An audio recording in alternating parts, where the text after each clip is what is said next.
खबरों के निष्पक्ष विश्लेषण के लिए सब्सक्राइब करें Jantantra TV and press the bell icon. Never miss any update.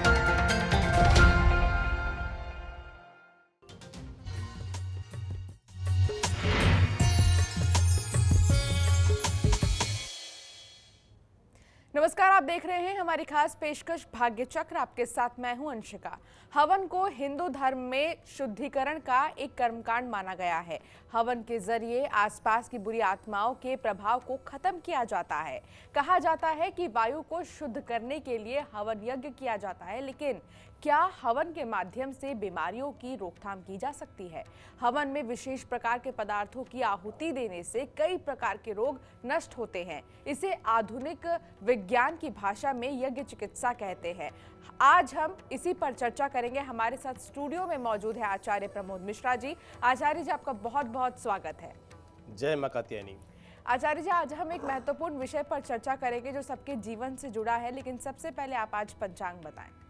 जी, आज के पंचांग की बात करें उससे पहले भगवती महालक्ष्मी का ध्यान करते हैं, प्रार्थना करते हैं और वंदन करते हैं।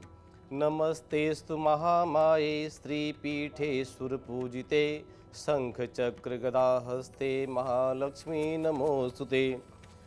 स्त्री पीठ पर विराजमान और सभी देवताओं से पूजित होने वाली, जिनके हाथों में शंख चक्र गदा धारण करने वाली देवी हैं, उनको हम बारंबार नमन करते हैं, प्रणाम करते हैं, अभिनंदन करते हैं। बात करते सबसे पहले आज के विशेष जानकारी की। आज सर्वास सिद्धि योग है, जो हर प्रकार की सिद्धि करता है। साथ साथ रवि योग है, कुयोग नाशक रवि योग माना जाता है। साथ साथ आज द्विपुष्कर योग है। ऐसा माना जाता है शास्त्रों के माध्यम से कि द्विपुष्कर योग में किए गए कार्य, शुभ कार्य दुगना बहुत जल्दी ही हो जाते हैं। बढ़ते हैं आज के पंचांग की तरफ। आज का पंचांग प्रमादी नाम का संवत्सर संवत 2077 साके 1942 आश्विन मास यानी अधिक मास चल रहा है। आश्विन का शुक्ल पक्ष द्वितीया तिथि है 9:10। इसके बाद तृतीया तिथि प्रारंभ हो जाएगी। तदनुसार अंग्रेजी तारीख 19 सितंबर 2020 दिन शनिवार। नक्षत्र है आज चित्रा, जो कि रात में 1:21 तक रहेगा। इसके बाद स्वाति प्रारंभ होगा। ब्रह्म योग है दोपहर में 3:36। इसके बाद ऐन्द्र योग प्रारंभ होगा। कौलवकरण है जिसका समय सुबह 9:10 है। इसके बाद तैतिल करण प्रारंभ होगा। चंद्रदेव कन्या राशि में दोपहर में 2:42 तक रहेंगे। इसके बाद तुला राशि में प्रवेश कर जाएंगे। भगवान सूर्य कन्या राशि में 4 अंश पर चल रहे हैं। आज का सूर्योदय सुबह 6:08। आज का सूर्यास्त शाम को 6:21 पर होगा। आज के राहु काल का समय सुबह 9:11 से प्रारंभ होकर के 10:43 तक रहेगा। विशेष कार्यों के लिए वर्जित बताया जाता है। राहु काल का समय बता दिया आपको। साथ साथ आपके आज का अभिजीत मुहूर्त का समय जो है दोपहर में 11:51 से प्रारंभ होकर के 12:40 तक है, जो प्रत्येक कार्यों के लिए तत्कालीन मुहूर्त होता है, शुभ माना जाता है। दिशाशूल पश्चिम में यात्रा बिल्कुल न करें। परिहार अनुसार घी का सेवन करके यात्रा कर सकते हैं। जी बिल्कुल। तो आचार्य जी, आज का पंचांग बता रहे हैं, आगे हम चर्चा करेंगे यज्ञ चिकित्सा आखिर क्या कुछ है। एक छोटे से ब्रेक के लिए रुकेंगे। ब्रेक के बाद जल्द हाजिर होंगे।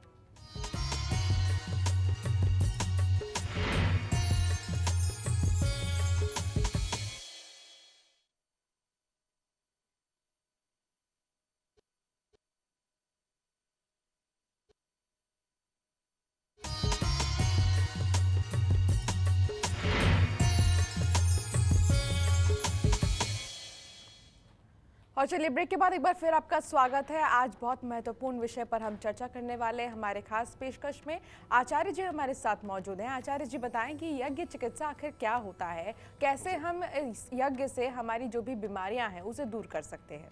बिल्कुल। देखिए, यज्ञ परंपरा तो आदिकाल से ऋषियों मुनियों की रही है। सनातन धर्म का एक उद्देश्य रहा है कि यज्ञ के माध्यम से सभी प्रकार के दोष, सभी प्रकार के ग्रहों का जो है एक कुप्रभाव भी दूर करते हैं। साथ साथ यज्ञ के माध्यम से आप ये जानेंगे कि आज यज्ञ में कौन कौन सी सामग्रियों के माध्यम से किस किस प्रकार की बीमारियों को ठीक किया जा सकता है। साथ साथ कौन से मंत्रों का हमें उच्चारण करना चाहिए, ये भी जानेंगे। महामृत्युंजय मंत्र का क्या मतलब होता है और दुर्गा जी के नवार्ण मंत्र का क्या मतलब होता है, तो ये भी आप जानेंगे। कहते हैं कि हवन के माध्यम से, यज्ञ के माध्यम से बड़ी बड़ी बीमारियों की रोकथाम की जाती है। साथ साथ हवन में विशेष प्रकार के पदार्थों की आहुति भी दी जाती है। इस आधुनिक विज्ञान में भाषा में यज्ञ भी कहते हैं, उसको कुछ लोग हवन भी कहते हैं। और हमारे तो भारतवर्ष में ही यहाँ पर कहते हैं धन्यो हि भारतो देशः, धन्या भारत संस्कृति, भारतीय जना धन्या, धन्यास्माकं परंपरा। विदेशों में भी इसका विशेष योगदान होता है। विदेशों में भी यज्ञ के माध्यम से बड़ी बड़ी बीमारियों को, कष्टों को दूर किया जाता है। तो सबसे पहले हमें क्या करना चाहिए कि अग्नि स्थापन करना चाहिए। अग्नि देवता का स्थापना करके और उनको प्रणाम करें और मंत्र बोलें, ओम पावकाग्ने नमः। इस प्रकार प्रणाम करने के बाद में अग्नि के बाद घी की आहुति देते हुए साथ साथ ओम गंग गणपतये नमः, गणेश जी का बीज मंत्र है, इस मंत्र से कम 3 आहुति आपको देनी चाहिए। और सूर्य आदि नवग्रहों के लिए भी आपको एक आहुति देनी चाहिए। चाहे ऐसा कर सकते हैं आप कि अलग अलग सूर्य, चंद्रमा, मंगल, बुध ऐसे करते हुए 9 ग्रहों की आहुति दें, एक आहुति। या फिर अगर इतना समय नहीं है तो आप एक मंत्र बढ़ करके ओम सूर्यादि नवग्रह देवभ्यो नमः, इस मंत्र से एक आहुति आप दे सकते हैं। इसके बाद में महामृत्युंजय मंत्र, जो मृत्यु को भी जीतने वाला है मंत्र है, ओम हौं जूं शः ओम भूर्भुवस्वः ओम त्र्यंबकम यजामहे सुगंधिम पुष्टिवर्धनम उर्वारुकमिव बंधनान् मृत्योर्मुक्षीयमामृतात् स्वः भुवः भू ओम सह जुं हौं ओम। ये महामृत्युंजय मंत्र है। इस मंत्र का कम से कम एक माला यानी 108 बार आहुति देनी चाहिए। और हनुमान जी का मंत्र है, पवन तनय बल पवन समाना बुध विवेक विज्ञान निधाना। इस मंत्र का 27 बार आहुति देनी चाहिए, यानी 27 आहुति पढ़ करके देनी चाहिए। इसके बाद में नवाण मंत्र है दुर्गा सप्तशती का, इसमें ओम ऐं ह्रीं क्लीं चामुंडाई विच्चे, इस मंत्र से एक माला यानी 108 बार आहुति देनी चाहिए। इसके बाद अपने गुरु का या इष्ट देवता का या कुल देवताओं की आहुति दें।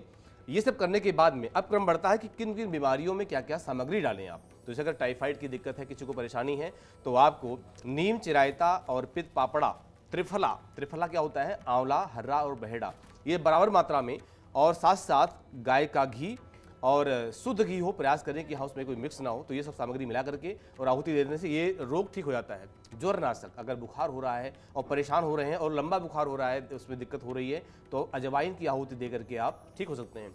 साथ साथ अगर नज़ला, जुकाम या सिरदर्द की दिक्कत है तो मुनक्के की आहुति आपको जरूर देनी चाहिए। मस्तिष्क में अगर दिक्कत है यानी कमजोरी है, विचार में दिक्कत है या यादाश्त नहीं रहती सही से, तो यहाँ पर आपको क्या करना चाहिए कि सफ़ेद चंदन की आहुति देना आपके लिए बहुत अच्छा रहता है। अगर नेत्र ज्योति वर्धक यानी नेत्रों में दिक्कत है, अगर आंखों में कोई दिक्कत है, तो उसके लिए आपको शहद की आहुति अग्नि में जरूर देनी चाहिए। साथ साथ अगर बात रोग की दिक्कत है तो पीपली की आहुति दें। मनोविकार, मन में कुछ उत्पीड़न हो रहा है, मन में विचलता रहती है, मन परेशान रहता है, तो गुग्गुल और अपामार्ग, अपामार्ग क्या होता है, बुध की लकड़ी होती है, बुध ग्रह की लकड़ी है, तो अपामार्ग से आहुति दे करके आप स्वस्थ हो सकते हैं। साथ साथ मानसिक उन्मादनाशक, अगर ये दिक्कत आपको है तो आपको सीताफल के बीज से, साथ साथ जटामांसी से आहुति दे करके आपको आप इस रोग बीमारी से ठीक हो सकते हैं। पीलिया के रोग की दिक्कत है, पीलिया है आपको या किसी परिवार में ऐसा कुछ है, तो आप उससे ठीक हो सकते हैं। देवदारू, चिरायता, नगर मोथा, कुटकी की आहुति दे करके आप इस बीमारी या रोग से स्वस्थ हो सकते हैं। मधुमेह, अगर शुगर की दिक्कत है, मधुमेह की बीमारी है, आजकल ये बहुत बड़ी समस्या है, समय की, लोगों की, जनरेशन की भी समस्या है, तो यहाँ पर गुग्गल, लोबान, जामुन के वृक्ष की छाल, करेला के डंठल, यानी इसको बराबर मात्रा में मिला करके इसकी आहुति देने से आप स्वस्थ हो सकते हैं।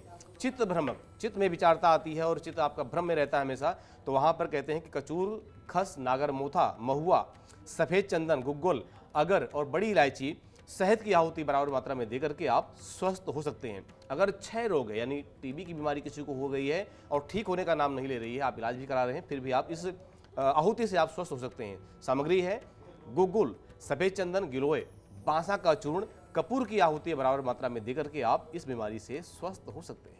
जी, तो ये कुछ बीमारियां हैं और कैसे आप हवन कर इन बीमारियों को दूर कर सकते हैं, आचार्य जी आपको बता रहे हैं। आचार्य जी, हमारे साथ एक कॉलर जुड़ गए हैं, भरत सिंह जुड़ गए हैं गुजरात से। भरत, अपना सवाल पूछिए। अरे मेरा सवाल ये है, एक छोटा भाई है वनराज करके जी, सबसे उसका पहले बर्थडे थे 12/5/96 जी 12/5/96 12/5/96। ओके, और जन्म का समय बताएं। उसका सुबह 8 बजे। और जन्म स्थान, है जन्म स्थान कहाँ जन्म हुआ है? जन्मस्थल अमरेली के पास में छोटा गांव है माचियाड़ा। क्या प्रश्न करना चाहते हैं इनके बारे में? तो उसकी मंगनी नहीं हो रही है, एक बार हुई थी, उसके बाद फिर टूट गई, तो फिर उसको शादी के बारे में थोड़ा उसका ये करना है। लेकिन इनका योग शुरू हो चुका है, 29 जून 2020 से शुरू हो चुका है। कुछ ग्रहों का दोष भी है, इनके सप्तम भाव में गुरु हैं, बकरी हैं। मैं कहता हूं कि आप बृहस्पतिवार का व्रत कराएं, पूजन कराएं और बृहस्पतिवार के दिन पीपल के पेड़ की पूजा करना बिल्कुल ना भूलें। 5 परिक्रमा करें, इनकी पूजा करें, तो ऐसा करने से जो भी अभी नकारात्मक दोष वर्तमान के वो सही हो जाएंगे। योग इनका शुरू हो चुका है जी। बिल्कुल, तो आचार्य जी आपको ये छोटे समाधान बता रहे हैं। अगर आपके भी मन में कोई सवाल है तो आप टीवी पर फ्लैश हो रहे नंबर पर कॉल करें और अपना सवाल आचार्य जी से पूछें। आचार्य जी, अब बात राशियों की कर लेते हैं कि आज मेष राशि के जो जातक है उनका दिन कैसा होगा। बिल्कुल, राशिफल के अनुसार आज का राशिफल आपके लिए क्या कहता है, बात करते हैं सबसे पहले हम मेष राशि की। मेष राशि कहती है कि रचनात्मक कार्य में लगे लोगों के लिए सफलता भरा दिन है। उन्हें शोहरत और पहचान भी अच्छी मिलेगी। यह परिवार के सदस्यों के साथ भावनात्मक फासलों को दूर करने के लिए बहुत अच्छा समय है। शुभ रंग केसरिया। उपाय के रूप में शनिदेव को गुड़ और चना चढ़ा करके दिन की शुरुआत करें। क्या ना करें, स्वास्थ्य के प्रति लापरवाही आपको नहीं बरतनी चाहिए। भाग प्रतिशत 62। बात करते हैं अगली राशि की, वृष राशि।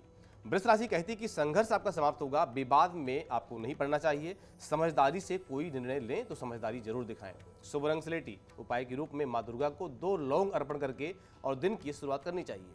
क्या ना करें, दूसरों के कार्यों में आपको हस्तक्षेप बिल्कुल नहीं करना चाहिए। भाग प्रतिशत 55। बात करते हैं अगली राशि की, मिथुन राशि। मिथुन राशि कहती है कि आप पुराने कर्ज को चुकाने में सफल होंगे। पदोन्नति होने की आशंका संभावना पूरी बनी हुई है। पिता का सहयोग भी आपके लिए प्राप्त होगा। शुभ रंग सफेद। उपाय के रूप में सरसों का तेल अपने नाभि पर जरूर लगाएं।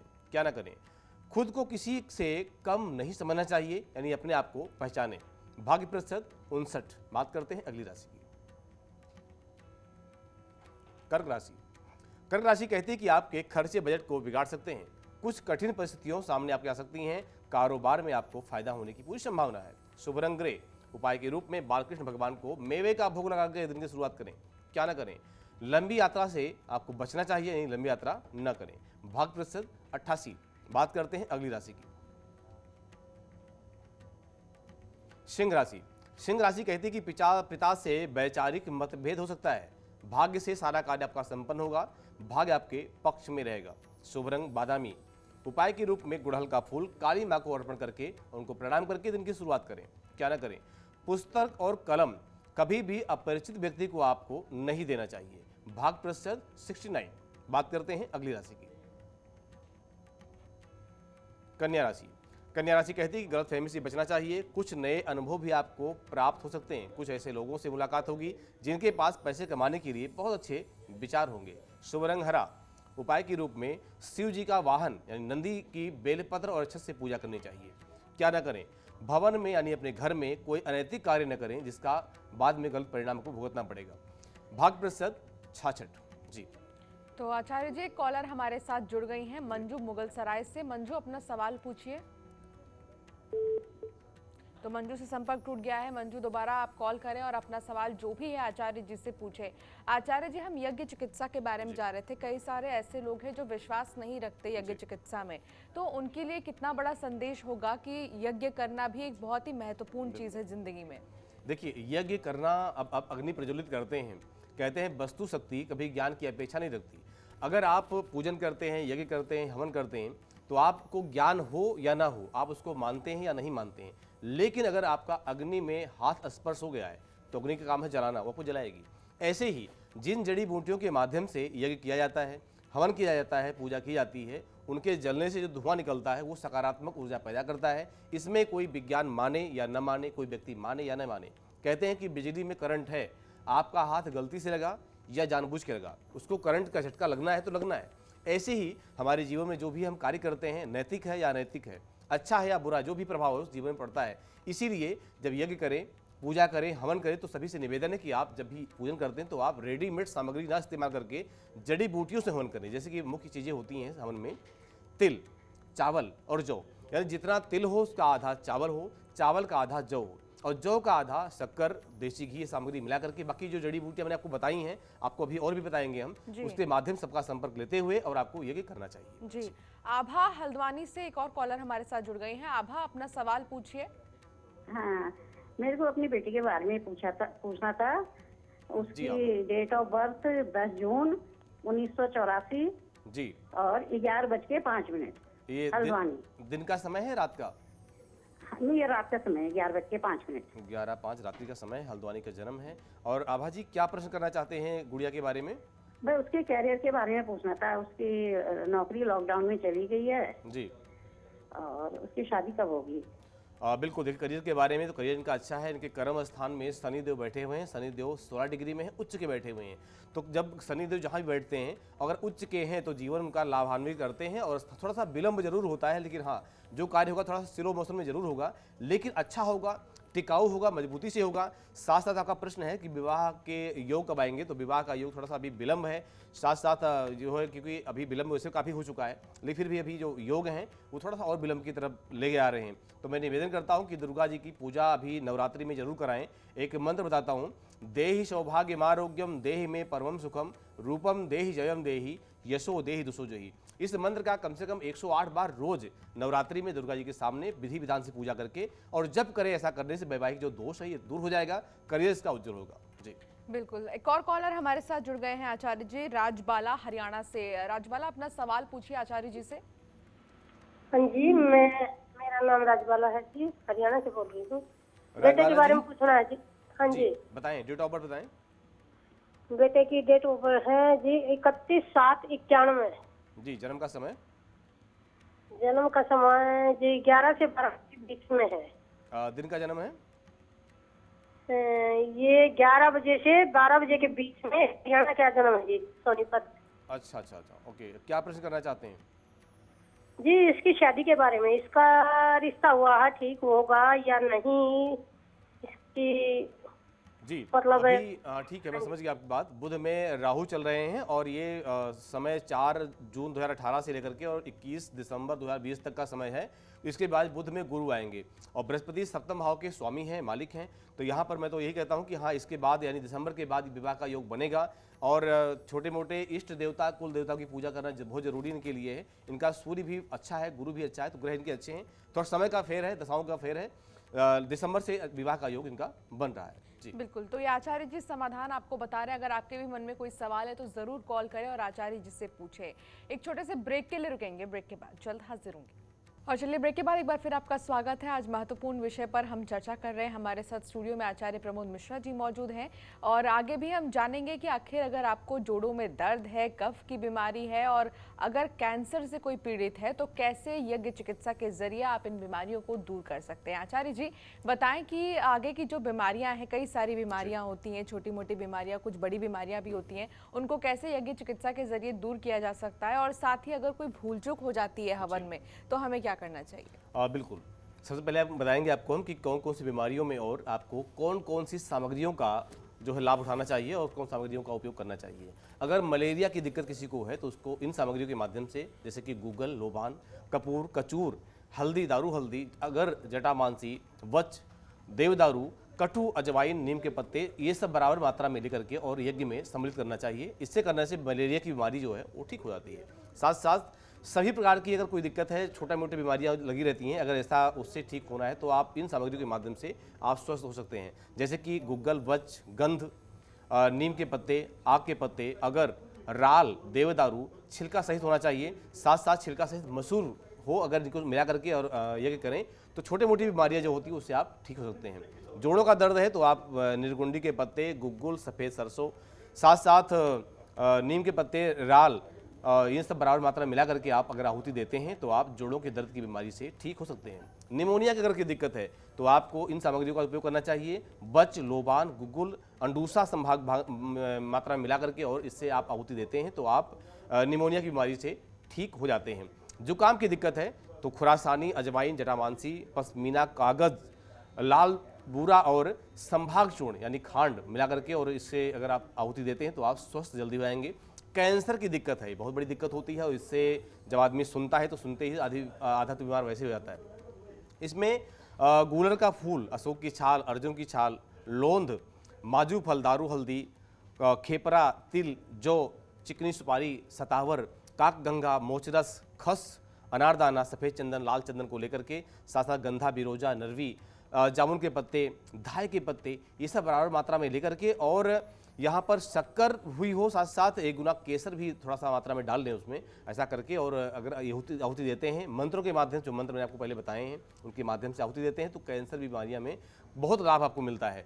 कफ की दिक्कत है तो बरगद के पत्ते, तुलसी के पत्ते, बच, मूल, अंडूसा के पत्ते, ये सब बराबर मात्रा में मिला करके आप आहुति देते हैं तो कफ की बीमारी से भी आप स्वस्थ हो जाते हैं। अगर बार बार सिर दर्द होता है, सिर दर्द में दिक्कत होती है, तो घर में आप अपने काले तिल और बायोडिगम की चूर्ण से अगर हवन करते हैं तो आप बहुत जल्दी सिर दर्द से छुटकारा पा जाते हैं। चेचक, खसरा की अगर दिक्कत है तो आपको गुग्गल, लोबान, नीम के पत्ते, गंधक, कपूर, पीपल के पत्ते और इन सब सामग्रियों को मिला करके आहुति देते हैं तो आप जल्दी स्वस्थ हो जाते हैं। जी। संजय कॉलर हमारे साथ जुड़ गए हैं आचार्य जी राजस्थान से। संजय, अपना सवाल पूछिए या जिसके बारे में पूछना चाहते हैं उसका डेट ऑफ बर्थ बताइए। जी Sanjay ji, date of birth बताएं जल्दी से। 16/7/94 जी 16 जुलाई 1994 है। जी, जन्म का समय, जन्म का समय 7 बज के जन्म 35 स्थान, मिनट। जन्म स्थान, क्या जन्म स्थान कहाँ जन्म हुआ आपका? जन्म स्थान तो सर सीकर में। सीकर।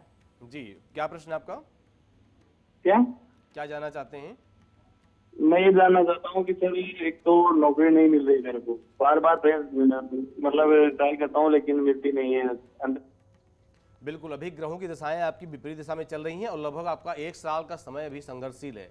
आप छोटे से उपाय करेंगे तो आपको जरूर लाभ मिलेगा। आप शमी के पेड़ की पूजा जरूर करें। शनिवार के दिन शनि के पेड़ के पीछे नीचे दीपक जला करके और उनको प्रणाम करें। ऐसा करने से काफ़ी कुछ आपको लाभ मिलेगा। 1 साल का समय आपका संघर्षशील है। जी। बिल्कुल आचार्य जी, अब राशियों का जिक्र कर लेते हैं कि तुला राशि के जो जातक है उनका दिन कैसा रहेगा। बिल्कुल, तुला राशि के दर्शक को ध्यान दें अपने राशिफल पर। आपके जीवन साथी की मांगें तनाव का कारण बन सकती हैं। दाम्पत्य जीवन में तनाव आ सकता है। स्वास्थ्य के मामले पर आपको विशेष ध्यान जरूर देना चाहिए। शुभ रंग श्याम। उपाय के रूप में शनि देव को 5 शमी के पत्ते चढ़ा करके दिन की शुरुआत करें। क्या ना करें, टूटा हुआ बेलपत्र भगवान शिव जी को नहीं चढ़ाना चाहिए। भाग प्रतिशत 80। बात करते हैं अगली राशि की, वृश्चिक राशि। वृश्चिक राशि कहती है कि काम की अधिकता होने कारण की वजह से आप थोड़े ज़्यादा उतार चढ़ाव में रहेंगे। कीमती वस्तु आपको संभाल कर रखनी चाहिए। शुभ रंग जामुनी। उपाय के रूप में आदित्य हृदय स्तोत्र पाठ जरूर करना चाहिए। क्या ना करें, भगवान शिव को तांबे के लोटे से दूध नहीं चढ़ाना चाहिए। भाग प्रतिशत 49। बात करते हैं अगली राशि की, धनुराशि। धनुराशि कहती है कि अज्ञात भय से आप ग्रसित हो सकते हैं। आय के नए स्रोत आपके पास आएंगे मगर आपके खर्चों में भारी वृद्धि भी होगी। शुभ रंग गुलाबी। उपाय के रूप में हनुमान चालीसा के 11 पाठ आपको जरूर करने चाहिए। क्या ना करें, नया वस्त्र धारण आपको नहीं करना चाहिए। भाग प्रतिशत 92। बात करते हैं अगली राशि की, मकर राशि। मकर राशि कहती है कि वाणी में हल्के शब्दों का प्रयोग से बचना चाहिए। मेहनत अधिक होगी, लाभ में कमी रह सकती है। शुभ रंग नीला। उपाय के रूप में पीपल के पेड़ की सेवा करें, यानी जल जरूर चढ़ाएं, परिक्रमा करें। क्या न करें, सरकारी दस्तावेजों को संभालने में आपको लापरवाही नहीं करनी चाहिए। भाग प्रतिशत 87। बात करते हैं अगली राशि की, कुंभ राशि। कुंभ राशि कहती है कार्य क्षेत्र पर कम समय देंगे, इसके लिए भी प्रोग्रामों में रुचि दिखाएंगे। कम समय में अधिक आर्थिक लाभ आपको प्राप्त हो सकता है। शुभ रंग नीला। उपाय के रूप में गरी के गोले में शक्कर भर करके और कहीं मिट्टी में दबाएं चींटियों के लिए। क्या न करें, एक दूसरे का विश्वास नहीं खोएं, नहीं तो प्रेम संबंधों में आपसी में संबंध जो है बिगड़ सकते हैं। भाग प्रतिशत 65। बात करते हैं अगली राशि की, मीन राशि। मीन राशि कहती है कि आज का दिन आपके लिए बहुत ही शुभ फलदायी रहेगा। घरेलू सुख शांतिदायक रहेगा। दिन भर शारीरिक व मानसिक रूप से आप चुस्त और दुरुस्त रहेंगे। शुभ रंग सफेद। उपाय के रूप में ओम रांग रामाय नमः इस मंत्र का मानसिक जप आपको करना चाहिए। क्या न करें, आवेश में आकर किसी झगड़ा मोल न लें। भाग प्रतिशत 71। जी बिल्कुल, आचार्य जी राशियों के हिसाब से बता रहे हैं। तो वहीं आज हमने यज्ञ चिकित्सा को लेकर भी चर्चा की थी। आचार्य जी, यज्ञ चिकित्सा में अगर गलती से कुछ भूल हो जाए तो हमें क्या करना चाहिए। बिल्कुल, देखिए पूजा या यज्ञ जब कुछ भी हो तो यज्ञ में अगर आपसे कोई गलती हो जाती है, कोई भूल हो जाती है, आप नहीं कर पाए हैं तो यज्ञ नारायण भगवान की प्रार्थना जरूर करें। साथ साथ एक मंत्र होता है, ओम पूर्णमिदः पूर्णमिदं पूर्णात् पूर्णमुदच्यते पूर्णस्य पूर्णमादाय पूर्णमेवावशिष्यते। साथ में यज्ञ के बाद पूर्णाहुति जरूर दी जाती है, घृत धारा जरूर दी जाती है और सुष्टकृत यज्ञ माना जाता है। तो ऐसा करने से, क्षमा याचना करने से आपका यज्ञ संपूर्ण हो जाता है। जी बिल्कुल। तो आचार्य जी आपको बता रहे थे कि आखिर इस तरीके से आप मंत्रों का उच्चार कर अगर कोई भूल चूक होती है तो क्षमा मांग सकते हैं। आज के दिन जो जातक जन्मे हैं उनका दिन कैसा रहेगा आचार्य जी? बिल्कुल, जिनका जन्म आज हुआ है उनके लिए बहुत मंगल कामनाएं, बहुत शुभकामनाएं। दिनांक आज के दिन यानी 19 को जन्मे व्यक्तियों का मूलांक 1 होता है और आपको अपने ऊपर किसी का शासन पसंद नहीं होता। आप बड़े जिज्ञासु होते हैं, साहसी भी होते हैं। आपके मूलांक का स्वामी ग्रह भगवान सूर्य हैं और आप अत्यंत महत्वाकांक्षी हैं। मानसिक शक्ति आपकी बहुत प्रबल होती है। आप आशावादी होने के कारण हर स्थिति में सामना करने में सक्षम होते हैं। शुभ दिनांक 1, 10, 19 और 28। शुभ अंक 1, 10, 19, 28, 37, 46, 55, 64, 73 और 82। शुभ वर्ष आपके 2026, 44, 53 और 2062। इष्टदेव भगवान सूर्य, माँ गायत्री। शुभ रंग लाल, केसरिया और क्रीम। आपका वर्ष कहता है कि ये वर्ष आपके लिए अत्यंत सुखद रहने वाला है। अधूरे काम भी आपके पूरे होंगे। स्वास्थ्य की दृष्टि से वर्ष बहुत उत्तम रहने वाला है। पारिवारिक मामलों में महत्वपूर्ण कार्य भी हो जाएंगे। अविवाहित के लिए सुखद स्थिति बनेगी। जिनका विवाह नहीं हुआ, विवाह होने के पूरे योग हैं। नौकरी पेशा के लिए समय उत्तम है। साथ साथ पदोन्नति के भी योग आ रहे हैं। जी। तो ये आचार्य जी आपको बता रहे थे आज के राशि के हिसाब से आपका दिन कैसा जाएगा और आज जिनका जन्मदिन है उनका दिन और वर्ष कैसा जाएगा। आचार्य जी बहुत बहुत शुक्रिया इस तमाम बातचीत के लिए। और चलिए इस खास पेशकश में फिलहाल इतना ही। आप देखते रहिए जनतंत्र टीवी। नमस्कार।